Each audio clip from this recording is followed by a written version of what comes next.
Sejam bem-vindos a mais um vídeo aqui no canal. Para quem ainda não conhece, meu nome é Marcos Almeida. É um grande prazer estar aqui com vocês hoje. E hoje para mais um vídeo sobre usinagem, isso mesmo. E hoje nós vamos abordar alguns assuntos aí. Lembrando que na videoaula passada nós vimos um pouco a respeito do cálculo sobre rugosidade teórica, de como alcançar a rugosidade desejada, através aí, levando em conta a rotação e avanço, e também o tamanho do raio da ferramenta, né, da ponta da ferramenta. E ali nós vimos o cálculo, que é um cálculo teórico. Embora que na prática nós temos outras variáveis que influenciam muito na rugosidade da peça. E hoje eu vou trazer um pouco a respeito das ferramentas de corte, principalmente as utilizadas na usinagem mecânica, e a sua influência e também o seu desempenho na usinagem convencional mecânica. Bom, e primeiramente eu trouxe aqui os códigos de tipos de materiais, da qual serão para qual as ferramentas de cortes foram fabricadas especificamente para ele. Bom, então aqui nós temos o grupo de materiais de peças de trabalho, e que em inglês é Workpiece Material Groups.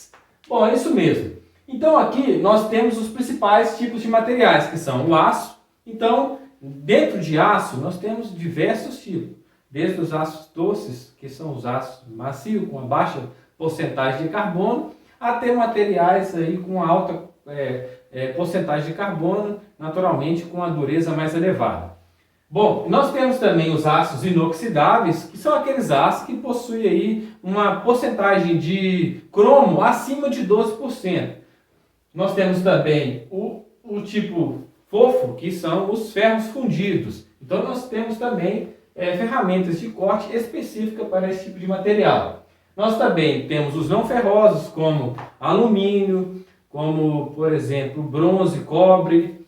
Temos também o tipo S, que é superligas e titânio, são materiais aí de dureza elevada, de difícil usinabilidade, materiais que, inclusive mesmo, dependendo da usinagem, com o trabalho, eles endurecem com o trabalho, só para vocês terem uma ideia. E são materiais também que geram grande calor durante a usinagem, então existem pastilhas, insertos específicos para esse tipo de usinagem. Nós também temos os materiais duros. Desculpa aqui o erro. Então deixa eu apagar aqui, né?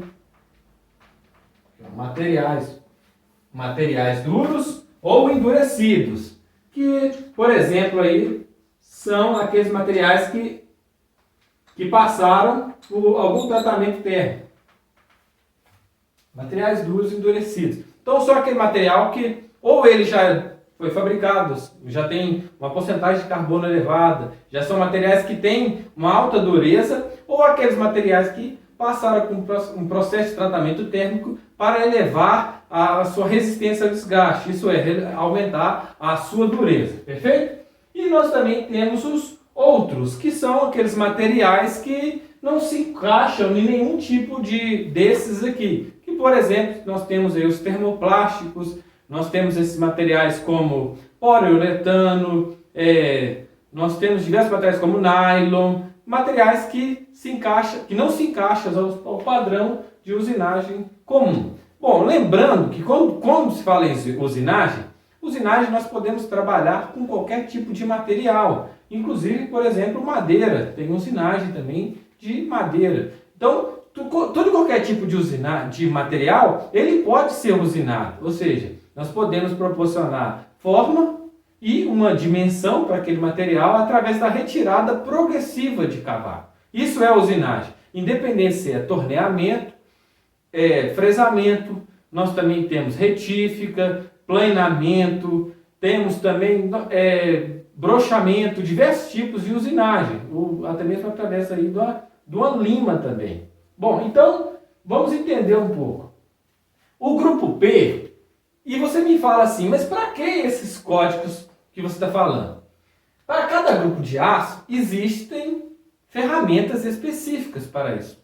E hoje em dia nós não temos necessidade de criar uma ferramenta. Nós temos em diversos fabricantes, né, empresas aí, de grande, empresas grandes, empresas assim, multinacionais, que são especializadas na fabricação de ferramentas de corte, especialmente para a usinagem. Então, esse código aqui é um código ISO. Então você me pergunta, o que é ISO? O ISO nada mais é que uma organização internacional feita para padronização. E ela foi criada em 1947 em Genebra, na Suíça. Então esses códigos, eles são entendidos em qualquer local do mundo. Eles têm cores aqui também, mas o mais importante mesmo é, como eu não tinha as cores para fazer certinho, de todos os canetões, eu somente coloquei a letra mesmo. Então o aço, nós temos aí os aços de baixo teor de carbono, materiais aí que são muito tenazes, ou materiais também de uma elevada dureza. Então, nessa classe de pastilha, nós podemos ter uma gama muito grande de material, tá ok? Que nós podemos usinar com esse tipo de pastilha. ISO para aço inoxidável. Uma pastilha de aço inoxidável é totalmente capaz de usinar um aço comum, mas porém ela é um material mais caro. E onde que vem essa informação? Quando você compra uma caixinha de pastilhas, tem essas informações na parte de trás dela. Lá vem indicando qual que é a classe de material para a qual ela foi fabricada, e algumas pastilhas elas se encaixam em alguns tipos de materiais específicos, não somente por um material, algumas somente para um, ok? E nós encontramos, bem como também a velocidade de corte, que é a velocidade de corte que ela trabalha, o avanço, que é o avanço por milímetro ou o avanço por dente, no caso para a fresa. Também indica também qual que é o AP, que é a profundidade de corte. Então todas as informações para a gente trabalhar com segurança, para aproveitar o máximo da pastilha, trabalhar dentro do limite da sua vida útil, para nós não termos aí perca de usabilidade, nós perdemos aí no tempo de preparação, no tempo de corte, e também não ter perca também, né, material, no caso como quebra ou desgaste prematuro da aresta do inserto de corte, tá ok? Os aços inoxidáveis já são aços que eles geram um calor maior, então ele forma aquela aresta postiça.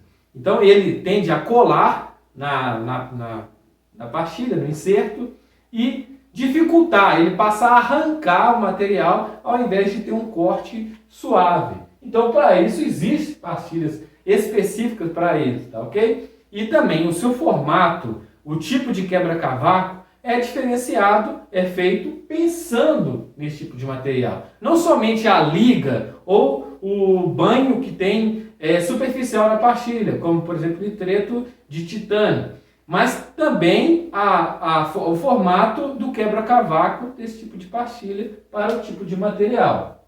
Um exemplo disso é um alumínio. O alumínio tem uma quantidade muito grande de silício e ele se aquece muito, é abrasivo, ou seja, ele desgasta a pastilha e ainda por cima forma aresta postiça. Ele derrete, ele se funde, a temperatura de fundição dele é muito baixa. Então ele se funde na pastilha, dependendo se ele alcançar uma temperatura muito alta. Então ele derrete, falando de uma forma bem clara, ele derrete e adere na superfície do inserto. Então ele passa a arrancar material. Isso é um problema muito grave. Então existem pastilhas feitas para esse tipo de materiais. Bom, então já que nós estamos falando aí de ferramentas de corte, vamos entender as principais ferramentas, os principais tipos de ferramenta de corte. E quando nós falamos de ferramenta de corte, nós temos uma infinidade de informações relacionadas a isso, como a geometria, a velocidade de corte, a profundidade de corte, o tempo e um monte de coisa. Mas hoje eu trouxe aqui umas informações que é muito importante, que poucas pessoas têm conhecimento. Tá ok? Então aqui, ó, nós temos, por exemplo, nós podemos fazer ferramenta de corte utilizando o próprio aço. Ah, mas isso para usinagem? Sim, dependendo de um plástico, às vezes É muito mais barato você fazer um bitsa lá, por exemplo, de 3/8, fazer uma fiação agressiva lá, bem, com bastante saída, para, por exemplo, usinar poliuretano. Às vezes é desnecessário, não é necessário você usar, por exemplo, aço rápido. Então, é possível. Madeira mesmo. Madeira nada mais é do que um tipo de ferramenta feita com material endurecido. E aí você lembra que dentro dos processos de fabricação, nós temos uma ferramentaria que cria estampos, ou seja, ferramentas para corte, dobra ou repuxa, utilizando aços especiais, aços ferramentas, não é? Então, o aço é o nosso primeiro tipo de ferramenta de corte. Segundo, isso aqui já foi uma ferramenta top de linha na década de 40, que é o HSS, High Speed Steel, que nada mais é que os bits aí de aço rápido, bem como o medano. Já foi uma ferramenta top de linha. Porém, ela exige uma rotação, uma velocidade de corte bem menor, porque a resistência ao calor e ao desgaste, à abrasão que ela tem, é menor, mas é uma liga de um alto valor aí, que ela consegue cortar uma gama muito grande de materiais. Mas com o decorrer do tempo, foram surgindo, e a cada dia surgem mais. Eu posso dar um exemplo, que eu trabalho numa indústria siderúrgica que cria materiais para clientes e para projetos específicos. Então, hoje em dia, cada dia que nós passamos, vai criando novos tipos de aço e outros tipos de materiais específicos para um tipo de atividade ou para um determinado cliente. Então, a partir do HSS, que é o High Speed Steel, que ele é um aço rápido, ele é geralmente mais indicado para o quê? Essa classe aqui, ó, os aços. Aço endurecido com aço rápido já não é interessante, porque eles estão praticamente na mesma faixa de dureza. Então, qual que é a ideia? Para você conseguir usinar o material, para você cortar ele, o material da ferramenta tem que ser mais duro que o material da peça, além de possuir toda uma geometria de corte específica. Depois nós assunto para próximas aulas, tá ok? Então, a partir do aço rápido, criou-se o que é chamado a siderurgia do pó. Bom, quando nós falamos de siderurgia, nós imaginamos o Gusa, derreter um material, fazer a fusão deles através de altas temperaturas. Mas quando nós falamos de carboneto metálico, nós falamos sobre sinterização. O que é sinterização? Sinterização é você pegar vários tipos de materiais diferentes e transformá-los em pó mesmo, isso mesmo, por isso pó. Peneirar esses tipos de materiais, e a união é feita através de uma prensagem, uma fusão, através da prensagem a quente. Então ela prensa esses materiais em uma determinada forma, né, de um determinado molde, a quente. Então ele é prensado a quente, é semelhante ao processo natural do diamante. Como que o diamante é feito aí na Terra? Né? Assim, há quem diz, né, não sei se realmente condiz com essa informação, mas que, por exemplo, quando um vulcão entra em erupção, aquela pressão toda da lava derrete rochas, então vários materiais se formam ali, e alta pressão e alta temperatura lá forma o diamante. Então a ideia é a mesma, porém ele é prensado com alta temperatura, né, com calor, porém o material é peneirado, ele não é derretido, ele não é fundido, chama sinterização, o processo de obtenção do carboneto metálico. E também nós temos o carboneto metálico revestido, que é com banhos de nitreto de titânio. Aí nós temos diversos tipos de banho diferentes, de acordo com o tipo de material que vai ser a utilização dele. Nós temos também o Cermet, que é um material composto que é a mistura de cerâmica e um carboneto metálico. Então, por isso, Cermet. Então, de metálico, né, carboneto metálico, e material cerâmico. Então, é uma mistura, tá ok? Então, nós temos esse pensamento de Cermet, é uma pastilha mais avançada, um inserto, né, mais avançado que o carboneto metálico em si. Partindo disso, nós perguntamos, mas e a aplicação? Nós temos essas classes, independente do tipo aqui, ó, por exemplo, de carboneto metálico, para os tipos de liga que vai ser utilizado. O que influencia muito também é o banho que tem esse material. Por exemplo, como eu citei, o banho de nitreto de titânio. Perfeito? Bom, muito bom. Então, entramos aqui na cerâmica. E ela é utilizada geralmente em materiais de grande dureza. Qual que é não sei se hoje ainda se aplica isso, mas quando eu usava muito cerâmica, geralmente esse material trabalhava a seco. Então, para alguns tipos de usinagem, a temperatura é um problema. Por exemplo, hoje em dia eu trabalho em laboratório. A temperatura influencia no resultado do material que vai ser ensaiado depois. Então, para o tipo de usinagem no qual eu trabalho, a pastilha de cerâmica não é adequada, mas geralmente ela é uma pastilha pensando em acabamento, somente ali um passe ali para deixar, tanto para a precisão do corte, que é muito boa, e também para acabamento. Então, geralmente é materiais de alta dureza e com têmperas aí com dureza elevada, materiais aí próximo de 40 a 60 ROC de dureza, materiais de grande temperado mesmo, né? Material muito duro. Geralmente os aços aí, ferramentas que são utilizadas em ferramentaria.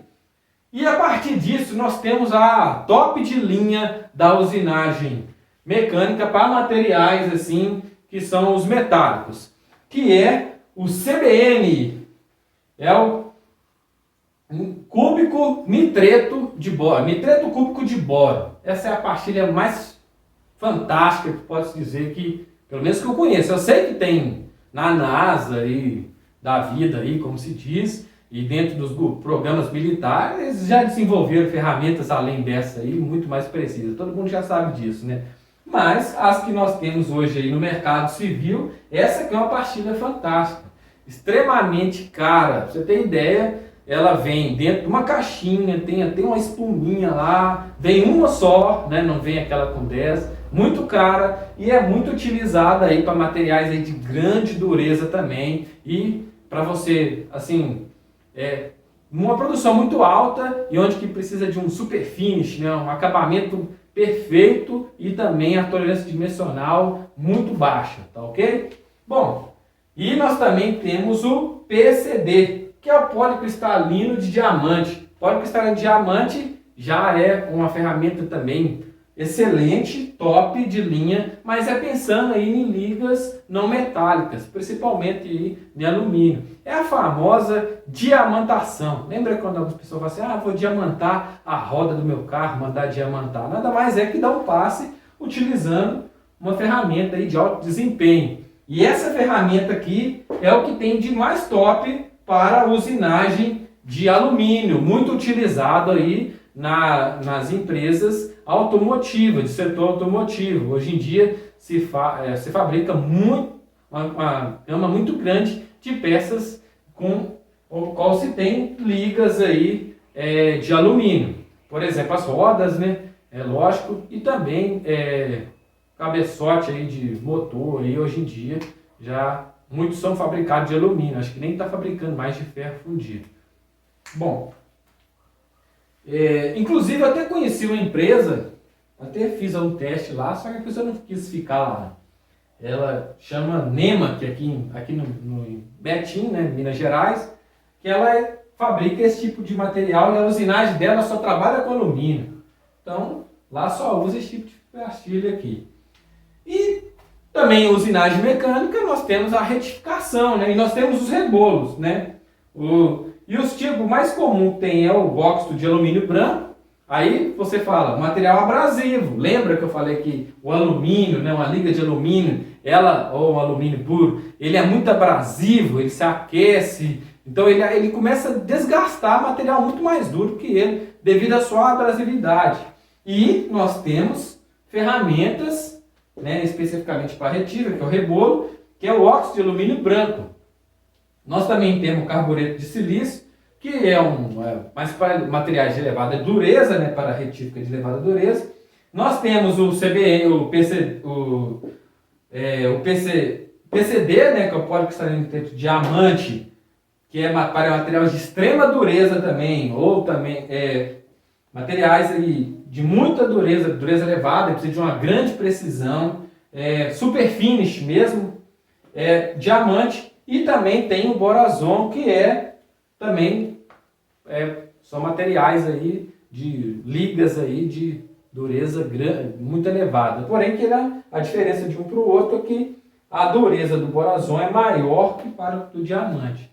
Então, são alguns tipos aí de tecnologias que foram criadas pelo homem, só para a gente ter uma ideia. Na década de 40, lá na época da Segunda Guerra Mundial, onde houve uma grande revolução aí na indústria, na usinagem, por exemplo, a Alemanha dominava muito bem essa área, o Reino Unido também.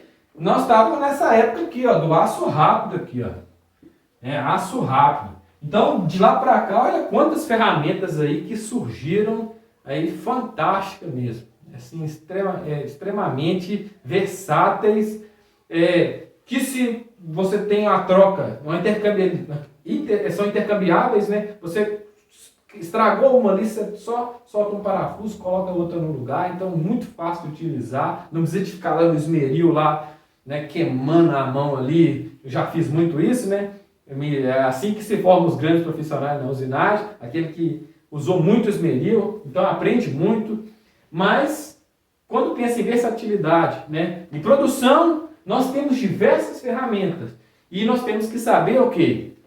Sabe? Conhecer as ligas, conhecer o material que nós estamos trabalhando.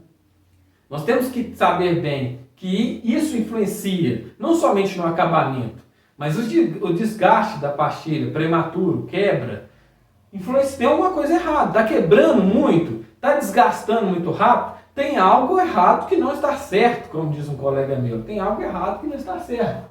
Então, nós temos que observar isso aqui. Eu estou utilizando um inserto adequado para o tipo de material que eu estou utilizando? E aonde eu busco essa informação? Catálogo técnico. Você pode buscar os sites, por exemplo, nós temos aí SCAR, que é Israel Carbide, nós temos aí Vidia, que é alemã, temos aí a Ceratizite, temos diversas, nem lembro de todas que tem. Tem a Albotec, então são muitas, eu não quero fazer propaganda, quem dera, né? Mas nós temos que conhecer os materiais a qual nós estamos trabalhando e conhecer também as tecnologias que nós temos. É lógico que quanto mais tecnologia embarcada, mais o custo, né? Mas tem materiais que é impossível de usinar aí com um aço rápido, né? Então, hoje em dia também nós temos broca aí de carboneto metálico, né? Broca de metal duro inteiriço, brocas com pastilhas também, né? Com inserto de, alguns chamam de broca canhão, por exemplo, que é comum falar aqui nessa região que eu moro. Bom, a videoaula de hoje é uma videoaula mais informativa, uma videoaula que faz de você um profissional melhor. Essas informações aqui valem ouro. Então eu reuni todas essas informações que estão separadas e trouxe aqui para vocês. Então eu fiz tudo com muito carinho e eu peço para vocês para compartilhar com seu amigo, que você sabe que é da área. Talvez uma informação dessa aqui facilita muito. Eu já procurei muito, já tive dificuldade assim extrema com materiais diferentes devido ao tipo de empresa que eu trabalhava e a gama muito grande de clientes que ele possuía, desde empresa alimentícia até indústria siderúrgica. Então eu trabalhava com uma gama de material muito grande e a gente tinha dificuldade com isso, para encontrar uma ferramenta adequada para um tipo de material. E quando nós conhecemos o material, a classe de material que nós estamos trabalhando, e conhecemos o que nós temos disponível no mercado hoje em dia, facilita muito. Nós podemos buscar junto aí um fornecedor e aí você mostra o que você tem e mostra o que você precisa e ele vai ali encontrar algo ali assim mais dentro da sua realidade, entendeu? Então, peço sua contribuição, deixando o seu like, compartilhando, você faz com que esse canal cresça e me ajuda também e eu ajudo vocês conforme eu puder. E deixo aqui o meu grande abraço a todos, fiquem com Deus e até o próximo vídeo. Valeu!